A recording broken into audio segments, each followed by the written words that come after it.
Hello guys, ito yung isa sa pinakamalungkot na araw ko. Kasi yung aso ko that time, sobrang sama ng pakiramdam niya.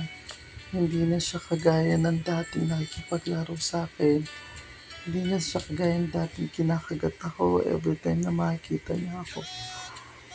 Sobrang nagulat ako na every time na kumakain siya, every time na umiinom siya, isinusuka niya lahat ng pumapasok sa bibig niya. So dumating pa nga yung time na ayaw niya nang kumain at ayaw niya nang uminom kasi isinusuka niya talaga. Akala ko talaga may virus siya o nahawahan ng ako anuman sakit.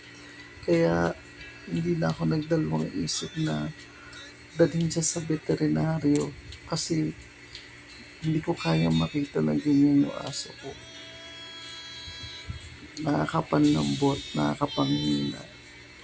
Sobrang sakit makita yung alaga mo na ganyan. Although nakikipag-play pa naman siya. So ayan, dinala ko na sa vet. So kunento ko lahat ng nangyayari, na baka may nakain. Tapos yun, in-injection na ng doc ng anti-vomit para hindi siya sumuka. So buong araw hindi siya sumuka. Pero hindi pa rin siya kumakain. So niresetahan siya ni doc. At ayun, binili ko lahat ng gamot. Nag-force feed na ako. Pinarsa ko na siyang pakainin using syringe, pati vitamins and pati na rin ng water. So at that time, hirap na hirap pa rin talaga siya. Hindi ko alam na yung palang si Lemon nakakain ng pintura sa pader ng bahay ko. Noon ko lang napansin yung, yung pintura na may kasama semento. So, yun, hirap na siya. Sabi ko, papasok lang ako, then pagbalik ko, ibabalik ko sa bednet. Pero, hindi ko akalain na yun na pala yung huling pagkita ko sa kanya.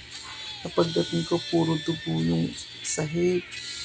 Hindi ko man lang siya nakita na humihinga. Sobrang sakit sa pakiramdam ng isang nag-aalaga, makita na patay na yung alaga mo. Sobrang sakit talaga. Hindi ko alam kung anong gagawin ko that time. Kaya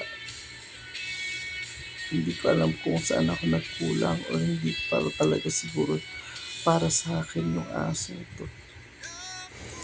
Kaya Baby Lemon, kung nasaan ka man, nagpapasalamat ako sa iyo kasi kahit sa konting panahon, pinasaya mo ako and naging inspirasyon ka sa akin upang pahalagaan ang buhay ng isang kagaya mo.